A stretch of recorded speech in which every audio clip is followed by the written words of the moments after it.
Hey guys, it's Elisa, and I noticed today that when I went to go update my Goodreads that I had already read 13 books so far, so I decided to go ahead and do like a bi-weekly kind of wrap-up so that you guys don't have like a huge wrap-up in April for March. So that is the reason why I'm going to go ahead and make this video.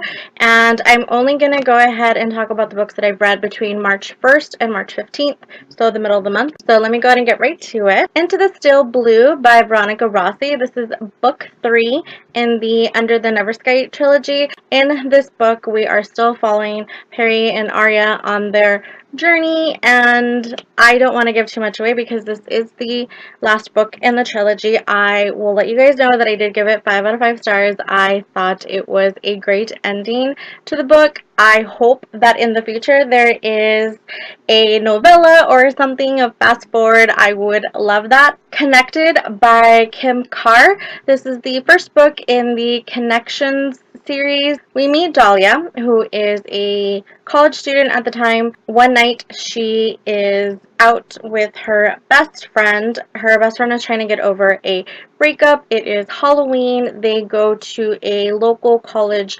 hangout place bar. While she goes to go get drinks, she has this amazing connection with River Wild, and they have like this really awesome conversation and whatnot.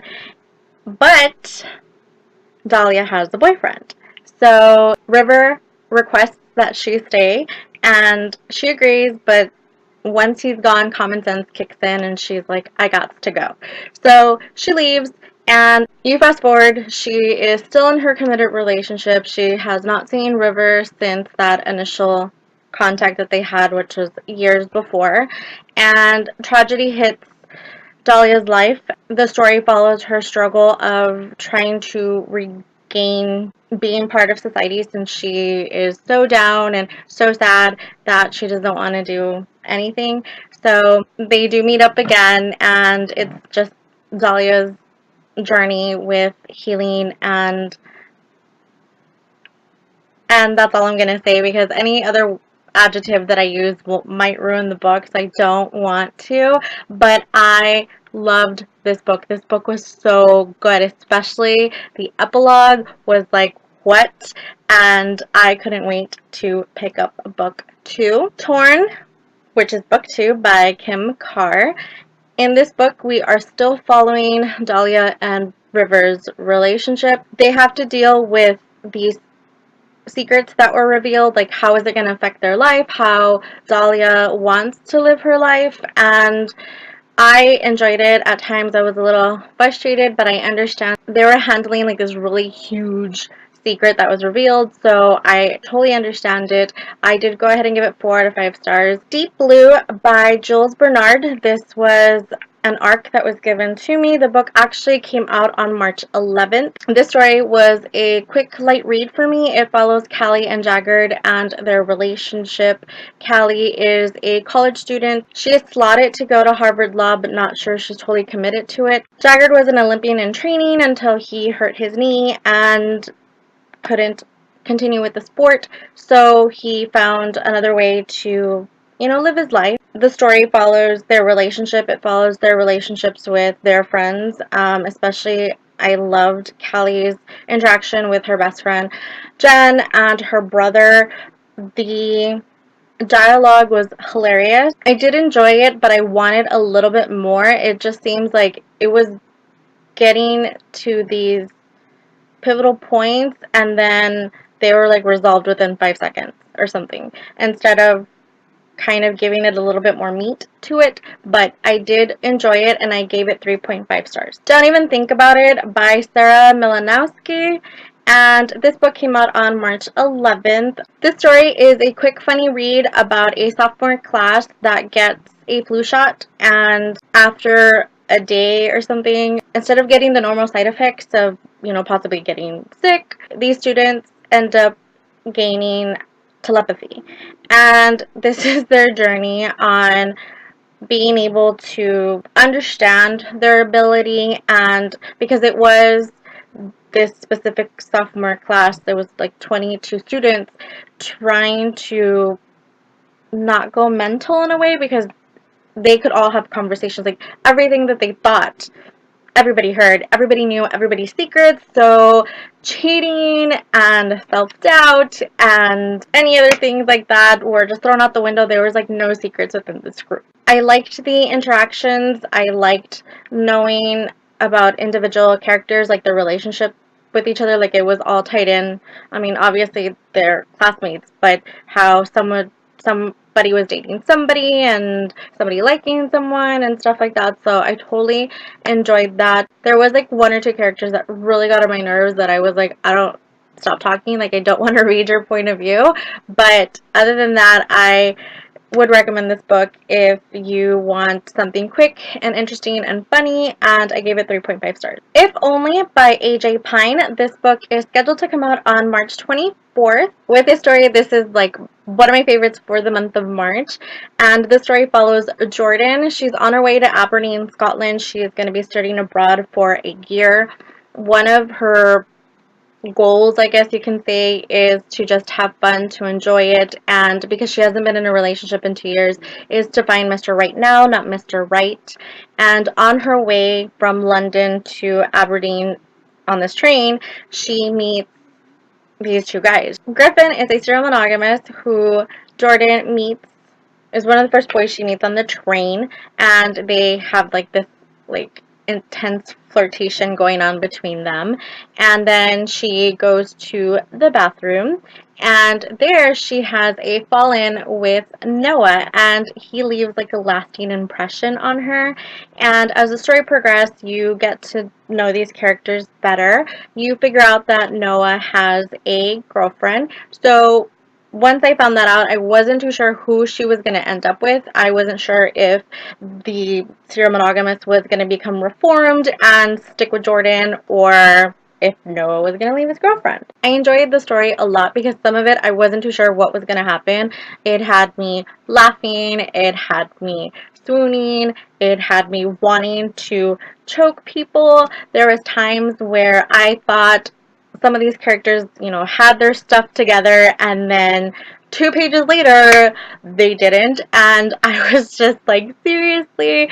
So I loved it. I love the emotions of it, and I gave it 5 out of 5 stars. Breathe by Abbi Glines. This is book 1 in the Sea Breeze series. I've had these books for a while, and I know right now Abbi Glines is getting ready to release book 7, and I've seen a lot of like teasers for it and things like that, so it kind of got me super curious into reading the series, so I went ahead and picked up book 1. Breathe is about a girl named Sadie who had to grow up really fast because her mother acts more like a teenager than an adult, and it also follows Jack Stone, who is America's music heartthrob. And what you learn about him is that he isn't his persona, he's so much more, and I love that about him. I love how Sadie finds the real Jax and falls for him, and I loved this book. I love the way Abbi Glines writes. Like, the way she writes, you just feel the emotions through the pages. Like, and with this one, because Jax is a musician, there are lyrics, there are quotes, or there's things that he says that are so poetic that I was just melting, guys, melting with him, and I went ahead and gave it 5 out of 5 stars. Because of Low, this is book 2 by Abbi Glines, and in this story we are following Marcus Hardy, who was a co-worker of Sadie's that we met in Breathe, and his love interest, who is Willow. Marcus comes from a family of money, but at the age of 18, he didn't want to be one of those like rich boys that gets taken care of by daddy. He's, you know, worked hard for the things that he has and his college career and things like that. Willow is considered the girl from the bad side of town. She didn't grow up in a loving home, and it follows their journey with getting together. There's a lot of outside forces that Willow cannot control that affect her and Marcus's relationship. And when that scene happens, like when all of that gets revealed, my jaw was dropped. Like, I kind of already knew what the big reveal was or what the secret was. Like, you kind of get that while you're reading it, but when Marcus and Willow, or Lo is what she's called, are standing there and they're both there, getting this whole secret revealed to them, I was just like, oh my god, stop this. But I loved it. I gave it 4.5 stars. While it lasts, this is book 3 in the series. This follows Cage, who we meet in book 2. He is Lo's best friend slash family, like the one that, cares about her and everything like that. And we meet Eva. There's something about the bad boy that you just want him to get his girl. Like, ever since I met Cage and figured out what type of character he was when I met him in book 2, like, I was just like, okay, this guy. And I understood why he was doing the things that he did. I mean, he grew up in a very shitty life, and I get that he just didn't want to really have that connection with someone, so I understand that, but I wanted him to get his happiness. So Cage gets into a little bit of trouble. For him to be able to continue his schooling and continue getting a scholarship for baseball, his coach tells him he has to go work the summer at his brother's farm. Enters Eva, who is healing from her world being turned upside down for her. Like, she, at a very young age, knew what she wanted out of life. She knew what path she was going to take and everything. Like, she had everything paved out. And something happens that, turns everything upside down. So she's trying to learn how to follow a different path, basically. And I love that with the help of Cage, like, she learns to let go and she learns to love again, and her growth and everything. I really enjoyed it, and I gave it 5 out of 5 stars. Just for now, this is book 4, and this follows Preston. Preston is Marcus's best friend, so we do meet him in book 1, book 2. Like, we've seen little cameos of him and everything like that. He's described as the typical surfer boy. He's tall and gorgeous and ripped and blonde. His love interest is Amanda Hardy, who is Marcus's little sister. With this story, I was super surprised because I just thought he was a happy-go-lucky guy who just used his good looks, to his advantage. I didn't know that there was like this deeper Preston in there. So I loved getting to know Preston. I felt so bad for him. My heart broke. I know that he grew up like on the wrong side of the tracks. I just didn't think that it had affected him as much. But Preston has a lot on his shoulders. With Amanda, she's had a crush on Preston since she was 14, I think, if I'm not mistaken. She's desperate to get his attention. Like, she wants to have him. They fight it for so long, and when things are revealed and fighting for each other, and I was so surprised with Preston that I gave it 5 out of 5 stars. Sometimes It Lasts. This is book 5, and this goes back to Cage and Eva. One of the big things about Cage is that he's working towards his future. He wants to get into a good school that has an awesome baseball program, because right now he's in a community college, if I'm not mistaken, where he plays baseball, but he wants to go to a bigger school because he's only able to get an associate's where he's at, and he wants more for his future.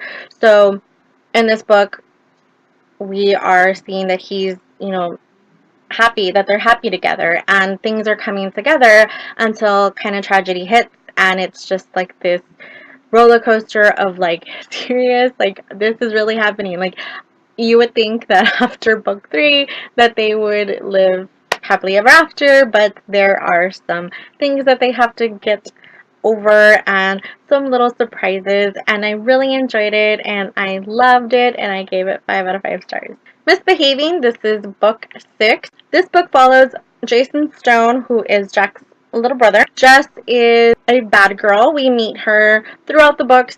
I didn't like her. I didn't like her in book 2, and then it got cemented that I did not like this character in book 3 because of the things that she does to kind of upset Lo and Eva. So I was like, nope, don't like this girl.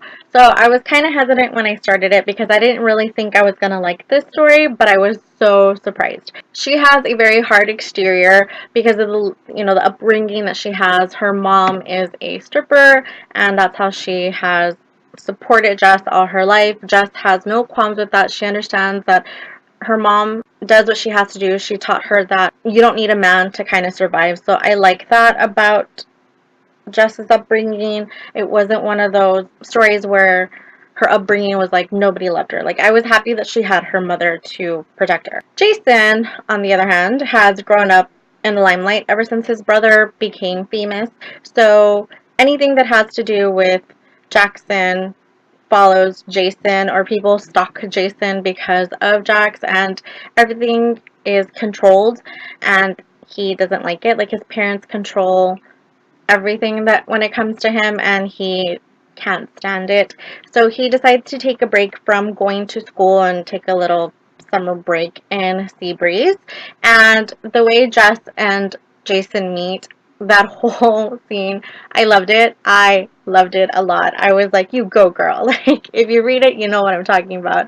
And they kind of snowball from there, and trying to just keep it like a summer fling, and then feelings get involved, and I was kind of surprised with some of the things that came about. But I liked that they both had to go on this journey to decide what they wanted out of life, like how they wanted to live it. And again, because I was super surprised with me actually liking Jess, ended up like really caring about her.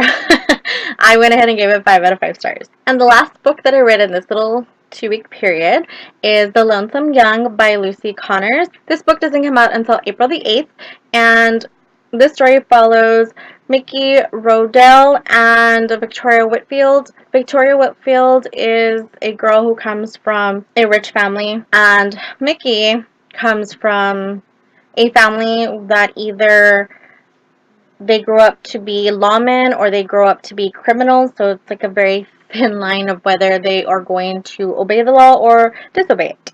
And these two families, the Whitfields and the Rodells, have had a very long feud going back a lot of years. And when these two meet, it's like this instant attraction, and I was like, okay, intrigued. With this instant attraction comes with them two having to maneuver through this very old family feud, and then having to deal with the backlashes of them being friendly to each other. Because with this book, there's never a dull moment. Like, there's something always happening, and every time that they try to be together, like, something tragic happens. Like, it's not a big book, so it's just always something happening. One of the things that I loved about these characters is that they have totally different upbringings. You know, Victoria went to boarding school, and, you know, Mickey didn't, but they're going through the same kind of family issues, you know, having problems with siblings and with their parents. So I love that about them, like, you know, that they had these similar situations that kind of endeared themselves to each other. The only thing I didn't like about this book is the epilogue. It left you with this kind of cliffhanger, and I hope there is a book 2 because I'm really intrigued by these characters, and I went ahead and gave it a 4.5. So there you go, guys. Those are the 13 books I've read so far in the month of March. I have been reading Shatter Me by Tahara Mafi. I am on chapter 35, if I'm not mistaken. It's 34 or 35. And I'm liking it so far. I'm intrigued by these characters. So I'm not going to make any judgment calls yet. I'm just going to enjoy the story. We'll see how it goes after that. So have you guys read the Seabreeze series? Is there a favorite couple that you have? Leave it in the comments down below, as well as if there's any books that you think I should read in the month of March, let me know. You guys have a great day, and I'll talk to you soon. Bye!